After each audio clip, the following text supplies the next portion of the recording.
We are back to another episode of Own Your Lane Live. I'm your host, Michelle B Griffin. Thank you for being here live or on the replay. Today, it's all about the red dot, the TEDx red dot, and how to land a TEDx talk with an insider who absolutely knows how to get you there. So I'd like to welcome to the show in this fast-paced, answer all your questions talk. Welcome all the way from the UK and Scotland, Tessa Rawson. Hi, Michelle. Thank you for having me.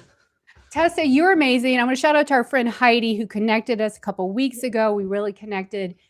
And then when I found out, oh my goodness, you've had like 12 or 13 years experience as an organizer in the US and Europe, and now actually as a TEDx coach. So tell us real quick your background on TEDx, why it's so important, and we're going to get into all the questions people want to hear about. So I always say that I fell into the TEDx world completely by accident. I had two small kids at home. Actually, had one small child at home, and I was very pregnant with my second. And a friend asked if I wanted to host a TEDx with her and get a license. And I had absolutely no idea what that was, but it sounded fun.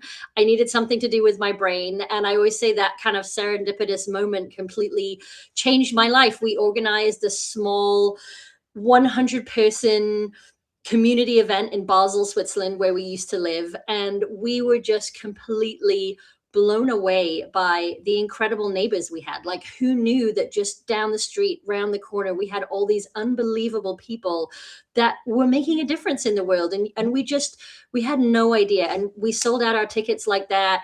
We had the most amazing response from the community. We met all these amazing people. And that kind of started this runway, which turned into TEDx Basel, which is still going today as one of the biggest TEDx's in Europe. And then when I moved to the States in 2017, I then organized two TEDx's in Stowe, Vermont, where I used to live. And it was just that love of being able to provide a stage, the privilege of being able to create a stage for people to share something that they care deeply about. And I think that's still the wonderful thing about TED, 42 years after it first came around, that there is still so much that we will never know, that we will always be curious about. And there are still millions of people out there, billions, whose ideas we would love to be able to hear. And I think that's what's still so special about TED and what people care about, and wanting to be on that stage and listen to what others have to say. Absolutely. And their motto is an idea worth sharing. And like you said, there's so many experts, especially women experts who I love working with and serving, who have that. And when I get clients either on intake calls or when they, hire me, they're like, Michelle, I want to do a TEDx talk. That's like on the top of their goal list. And I know too, because it was on my vision board until I did one, almost a year ago. And there's nothing like the feeling of when you land it and when you deliver it. And I could still get, chills on how impressive the people who were just listening and leaning in, and all the people who came in after and told me, hey, that made a difference, And so that's why I'm so passionate about TED. So let's get to it. Let's do kind of a one-on-one. What is TED?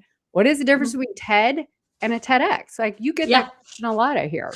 Yeah, so TED, like I said, it's been around for 42 years. I think 1984 was the first TED event, and it stood for Technology, Entertainment, and Design. These two guys decided that they wanted to create a platform for cool people that they knew to come and share their ideas. And it took about 5 or 6 years for that to develop into something that was the TED that we know today, that became this regular event. And so it happens once a year in Vancouver, and it's a 5-day extravaganza with all the famous names that you've kind of heard of. And then there's TED Women in the fall, but really those are the only two TED organized events. 95% of the content that you see on TED.com or on YouTube comes from TEDx. And that little X stands for independently organized. So people like me will get a license to operate an event from TED, and we operate our events under the same guidelines and rules that TED sets out and says, this is the type of platform that we are. This is the type of people that we want to hear from. And they kind of give us guidelines about what type of event and who they want to hear from. And obviously there's that time limit, it was 18 minutes was originally their limit. And now it's very rare that even on the TED main stage, you'll hear more than 12. They know that, as our attention spans get less, it's in our interest to to communicate our big ideas as quick as possible. And I think that idea worth sharing that was true in 1984 is still true right now. If you have something that we should hear, can you say it in 10 minutes? Can you get it out there? And can you find a stage near you that you can stand there and say it to the world? And the wonderful thing is it's not just the 100 or 1,000 people in the room, it's a potential audience of millions. And no matter Mhm. what next stage you stand on, that potential audience is the same. If you speak to 100 people in a small, church hall, or you speak to 2,000 people in a stadium, more like TED event, your potential audience is still global. And I think that's what's pretty special about TEDx. And globally, and it is accessible to everyone once they get accepted. So it's not about how much money you have, education, anything. It Yeah. democratizes everything, and that's the beautiful thing about that. And I've learned so much on TED.com, listening to these speeches, and even in LinkedIn when people share, "Here's my speech." I watched 2 over the weekend, and I was just, "Wow, that's incredible." So let's get into it. Now we know what TED is and Mhm. TEDx.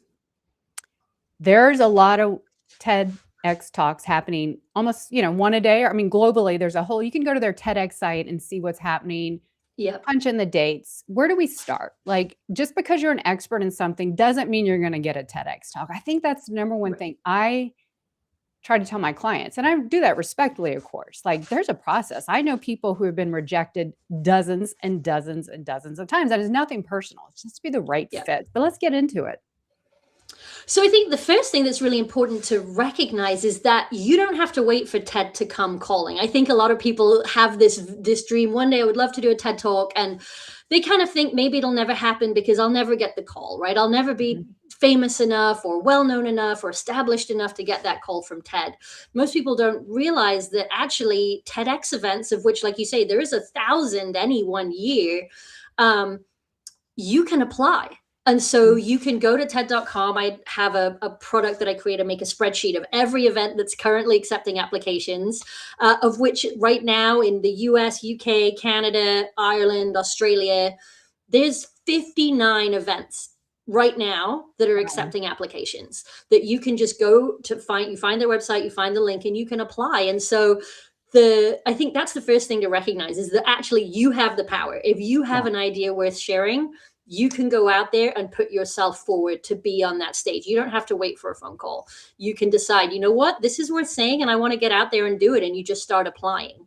And so Mhm. once you've made that decision, obviously the next big thing is to know what you want to talk about. And it seems Yeah. so simple, but it's the hardest thing. And I'm not I'm not sure how it came for you, Michelle, but it's like we all have this big body of work and all these things that we care deeply about.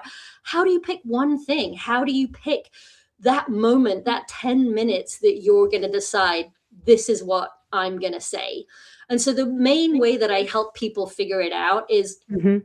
with everything that you do, with everything that you care about, what's the one thing, what's your goal? If you had 10 minutes in front of a million people, what would you say that would achieve a goal that you dream of, right? Mhm. If there's one thing that you would love to see in this world, a problem solved, as a radical idea taken up, a new perspective, what could you say in 10 minutes that would move the needle, that would get you closer to that goal?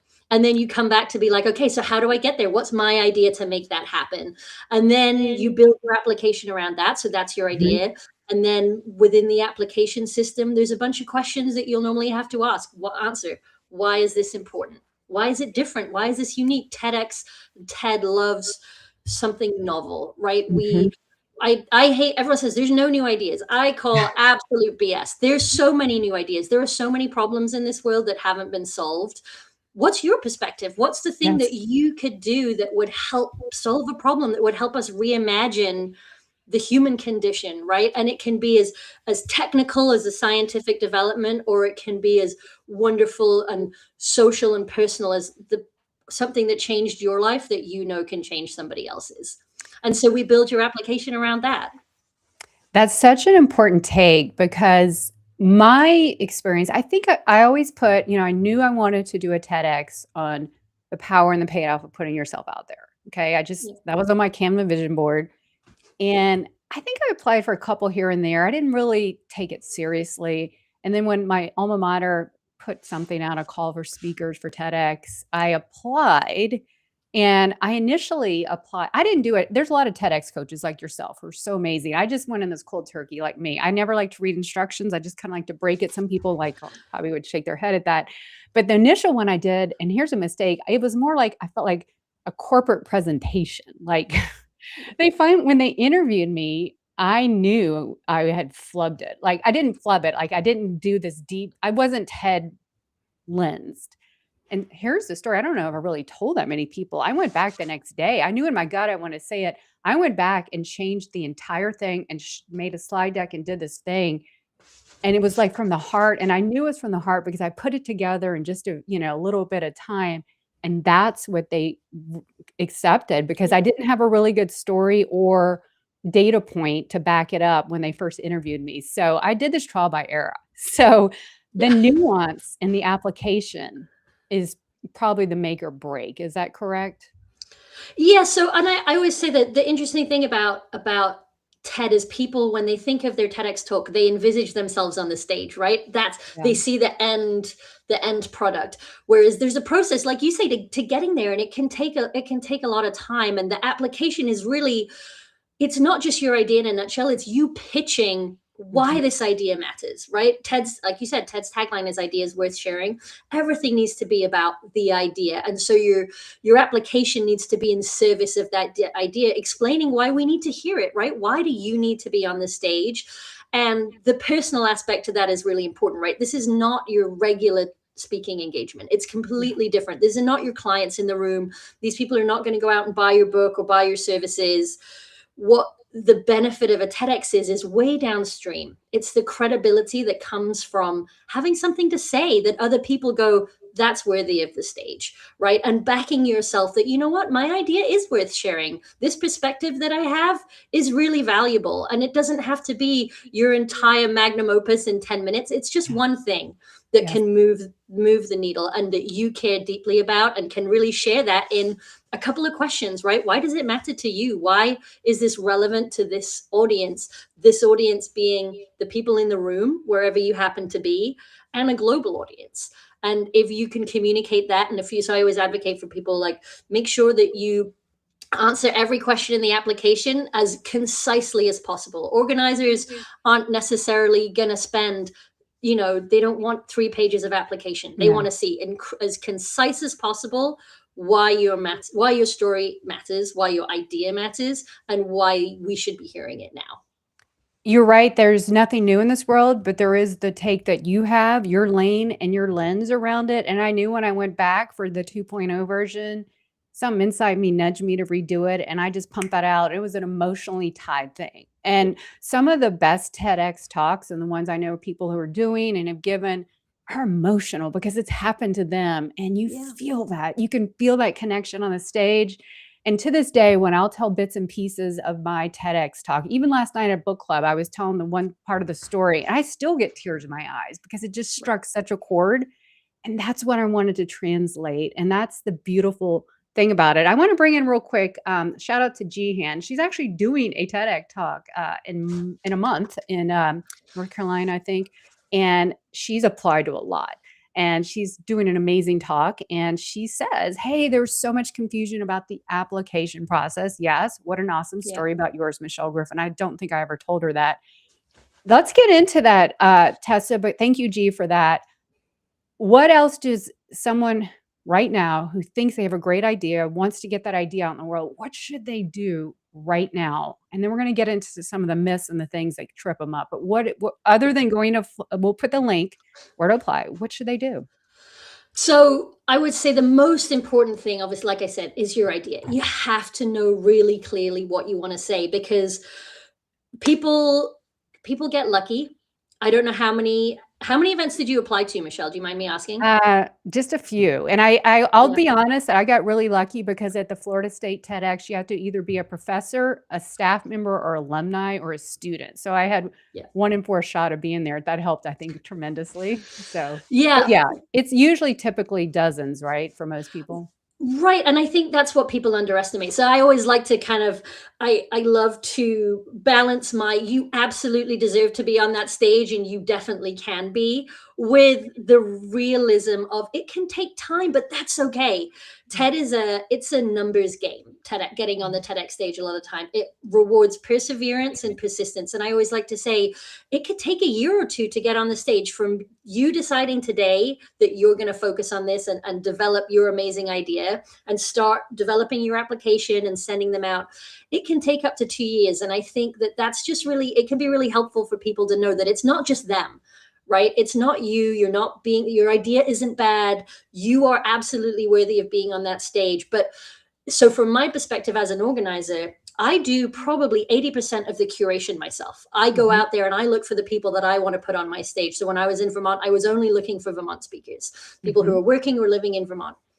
And I would find them. And from year to year, I would have a list of people who'd been recommended to me, who I'd read about in the newspaper or a magazine. And every time I read about someone cool, I just put them on my list. And it could be any, in business, in with the services they offer, in academia.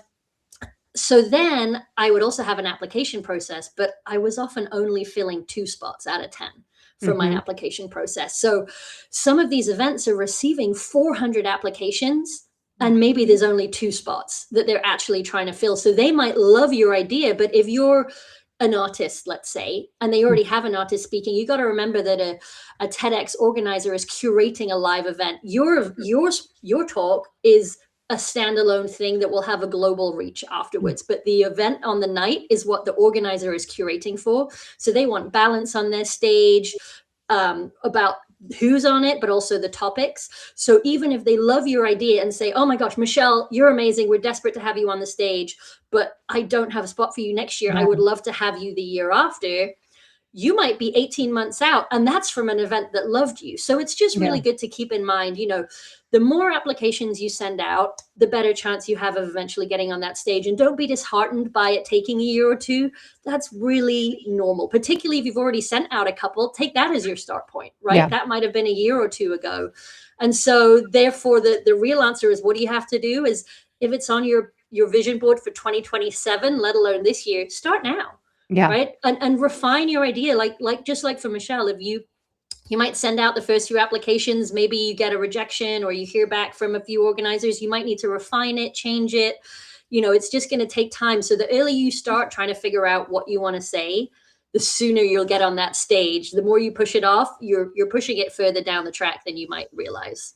Yeah. So put yourself out there, right? Like, do it now. Like, I agree. Like, I'm going to start applying again, because I'm just going to say, most people who know me and ask me weekly, where's my TEDx talk? It's still not out, and it may never be out.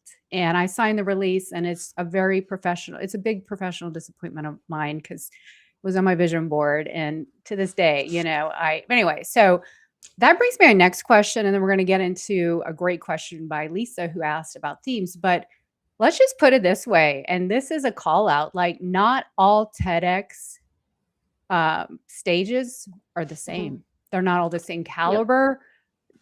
They're run better than others. Let's be frank about that. How do we know? Should we just apply to them all and hope for the best? What's your tips there? Do you know what? I'd say, apply everywhere. And once you get accepted, then you can be discerning, because it's actually really hard to tell year to year, because there are organizers like me, right? The first time we get a license, most of us have no idea what we're doing. My first event, we shot with GoPros. Our budget was $1,000. The last event I ran, it was $30,000, and I had $10,000 worth of AV equipment and professionals running the show. So it's, that's chalk and cheese. But the experience for the people on the stage, I like to say, was, the quality that they got from that experience was really high. But you don't really know, because you might get someone who comes in for a first time event and it's amazing quality, but you might get events that have been running for a few years, kind of like yours, Michelle, and for whatever reason, it doesn't work out. It happens, unfortunately, that I know 2 of my clients have had events that one of them had to completely redo the next year. Another one, they got to come back and reshoot the next day because AV hadn't worked and there was bad audio quality. I would say that the best due diligence you can do is have a look online, right? If your event has done one in the past, just take a look at the videos. If you've applied to TEDx University of Michigan or London or Manchester or Boston, wherever, go and see what they've done. What does the AV quality look like? What is the production quality of those videos? If it's great, awesome. But if you can't find any, it doesn't necessarily mean it's going to be a bad event or badly shot. And also, at the end of the day, the video, you can say, please don't publish. You Yeah. can, that you withhold that right until the last minute. Once it's published, it's very hard to get it taken Yeah. down. But you can say, if this video that you receive at the end from after the editing process isn't what you were hoping for, you can just say, I'm really sorry, please don't, please will you not publish? And I they would have kill to for the accept that. video. I'd Yeah. take the video and put it on my own site at this point, but that's another story for another day. Okay, we're getting into the last 9 minutes. I want to honor anyone's questions. You have a question, we can answer now or even come back later. Please tag Tessa and I so we can come back later because there's a lot of people who watch on the replay, right? Or on Yeah. YouTube. Hello to everyone. Thank you for watching.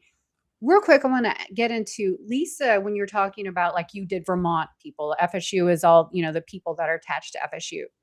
Do they have a theme or do sometimes maybe they stipulate in advance who or what they're looking for? Is that common? It can be. So most events will have a theme, but they tend to be, my insider scoop on this is it tends to be an organizing theme for us organizers to go, we want to have some kind of a uniformity of brand around the event. We want to be able to create visuals, and having a theme just makes that a little easier. If there's somebody I really want on my stage, I couldn't care less if I can't shoehorn them into the theme. So I wouldn't worry too much about it. If you have a great idea, it's worthy of any TEDx stage. However, what you can do is a lot of applications will ask, and this is good to know, every application is different. I advise everybody to create an anchor application. You have your anchor application, which answers each of these questions. What's your idea? Why does it matter? Why is it different? Why is it relevant today and to this audience? And why are you the person to give it? And within that, the why are you the person to give it or why is it relevant, you can bring in the theme. If you know what the theme is, if the theme is breaking boundaries, you can add a line into your application why your idea fits into that theme.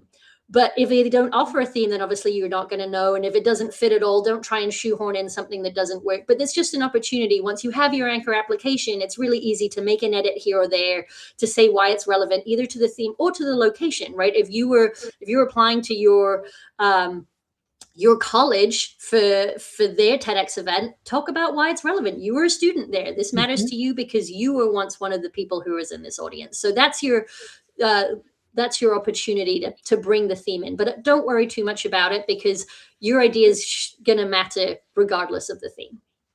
Another thing for my PR days, when I pitch or get pitched on my podcast and stuff, go and look and see what was given, especially like if you're pitching conferences, see what the topics were the last couple of years. Are not necessarily going to ever repeat that, right? In recent times. So that can give you a clue. So do your research.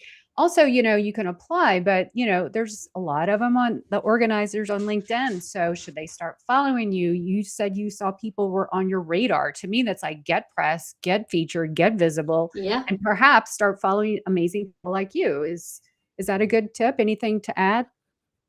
Yeah, so I would say you said an interesting thing about doing your research. So one of the other big pieces of advice I would say is a lot of people worry about, is their idea unique, right? Is this something really different? Go out there and see what's been done. Google or use your LLM, your idea, any possible version of your idea plus TEDx, and see what comes up. What's been said? What hasn't been said? Where are the gaps in this topic? And just trying to find that balance between, talks on this subject get a lot of views. This is an interesting topic that people want to hear about. However, if somebody talked about it 3 months ago and it's had 10 million views, an organizer is going to go, it's been said before. So it's trying to find that balance of, don't be put off because there's a lot of talks out there on a certain topic, but make sure you're finding the gap so that when an organizer looks at your idea and even Googles it themselves, they're not going to go, it's been said before. You want an organizer to go, oh, that's cool. Tell me more. I want to find out more.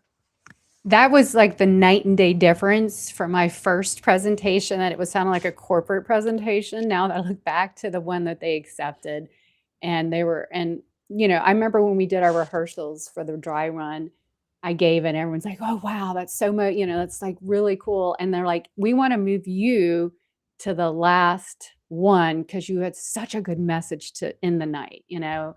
And I'm like, "Okay, great." So that made me happy because I knew, like, that was the one. So someday, mark my words, either it'll come out or I'm gonna do it on another TEDx stage. I'm so passionate about this message to get out. Like, it's not about me, it's about sharing that for more people. Okay, let's do a rapid fire the last several minutes because I wanna get into how people can learn from you and any tip sheet you had. Let's do rapid fire. Some of the biggest mistakes you see in applications. Let's just go. So the big one is not being clear. It's all about being concise. If I don't know what your idea is in a sentence, you don't know what it is either. You need to be able to and it's not clickbait, it's not a hook, it's your idea. You're almost answering the question. I say a great way to figure out your idea is you answer the question with how, why, when, right? How you get on a TED stage, right? Or why climate change is making my breakfast sandwich too expensive, right? It's like, it's not a talk about climate change. I've answered the question. Oh, it's because my breakfast sandwich is expensive because of climate change, right? And so I get on this, I'm just trying to always think of a good one. And of course I can't off the top of my head, but be concise. The biggest mistake you'll make is making your application too long. And the other thing is don't bombard organizers. We Mhm. don't have the bandwidth. Most of us are solo operators, or we have maybe a very small team. We're all volunteers. None of us get paid for organizing TED events. So I I really don't like that organizers don't get back to everybody. That's something that I have a real Yeah. problem with. I think that at least a stock email saying thank you for applying, I'm sorry you didn't get picked this year, should be mandatory. Unfortunately, Yes. it's not, and it's very frustrating. But if you get a rejection, feel free to send one email, unless they say, please don't email us, just because it's a bandwidth thing, not because they don't care. They care deeply about what they do. So it isn't usually in your favor. But one other tip that might be is if the event that you're looking at takes applications and nominations, ask someone Mm, who you know really well, who knows your idea and knows you very well to nominate you. They don't need to have the whole detail. They just need to know your idea and be able to put your name there. Because if your name ends up on my list 3 times, that's three yes. more times that I'm going to get an opportunity. If it's there 20 times, I might get a little icky about it, but 2 or 3 times, that's great. Get some nominations in there, especially if it's a local event. The more people that say your name, the better. These are great tips. Very good tips. Any last, big bad tip or maybe a positive? Like, we've given great tips, but what is the one thing for that application? To me, that's the most nerve-wracking thing. Yeah. One last little aha for that. Uh, don't give up because you don't hear Mm, back. Keep yes. applying, trust your idea. You deserve to be on that spot. That's the thing I hear the most. I just don't know. I'm not sure if my idea is good enough. Ask someone, ask me, ask Michelle, ask a friend. Does this Yeah. sound something you want to hear more about? And if the answer is no, that doesn't mean you don't deserve to be on that stage. It just means maybe your idea is not quite ready yet. Keep workshopping it, figuring out, find those gaps, and just be persistent, be patient. You got this. You know, I'm gonna have to bring you back to a part 2 in the near future because we just covered everything pre-TEDx. I would love to interview you from an organizer standpoint on the stuff on the stage. You know, I know a lot of people, and you're a TEDx coach now too, and so you help people with Yeah. their message, with their presentation, the slides, you know, how they present and everything, but there's probably a Mhm. lot to learn from that. So let's talk about that for a future topic. As we're getting down, I want to respect everyone's time. We're probably going to go just a few minutes over, so bear with me. What's the best way to reach you, Tessa? And did you have a checklist or anything that people can grab that you can point them to? Yeah, so you can find me on LinkedIn. That's where I spend my time. I talk mainly about TEDx, public speaking in general, pitching as well. I work with founders with those same storytelling techniques. So Tessa Rawson on there, and then the 2 ways to work with me. So I coach aspiring TEDx speakers the whole way through the process. So sometimes just with a deep dive into helping you clarify your idea, because that's the hardest part, right? Mhm. It's so hard to do it for ourselves. It's easy to do it for someone else. It's really hard to figure out, to find that through line from all the things that you could possibly say. So I do that work. And then I also help people the whole way through the process, building the anchor application. Often events will ask for a video, 90-second video, or a 5-minute outline of your talk. So we build all of those things together. And then once you've been accepted, which you will, we will build the first draft together. So that's the coaching that I offer. And then if you're just looking to hit the ground running yourself, I also, on my website, which you can find through my LinkedIn, it's And we'll put a link in the show residence-ideas.com. notes. Yeah. Oh, thank you. I sell a product. It's called the TEDx application kit. And that is the spreadsheet that I told you about. So that's how every month I update it. So you always have, it's never been less than 50 events that you can apply to at any one time. They're in English speaking countries predominantly, although not exclusively, because that's where my clients are. And that also comes with an application kit. It's just a guide, like a 10-page PDF on, a lot of the things we've talked about today, but the quick tips that you should know before you start applying. And if you ever have a question, jump into my DMs on LinkedIn, grab some time on my calendar. I'm always happy to point people in the right direction. Well, thank you. You and I are so aligned to help more people be recognized and visible. So I appreciate that. Thank you for being on the show today and sharing your insider tips, Tessa. Much appreciated. So many knowledge bombs. So appreciated. So everyone, thank you for being here. If you have a question, if you're watching live, thank you. Watching replay, hello and thank you. Go ahead and put a question in the comments. Tag us both. We are here to answer that, okay? That is why we're here. So I want to thank you for joining us today. If you'd like to know more about how I can help you become more visible and recognized with personal branding and PR, head on over to michellebgriffin.com or connect with me on LinkedIn. I'd love to meet you. Until then, keep putting yourself out there. You have a brand to build, a message to share, and people to impact. We'll see you next time. Take care. Oops.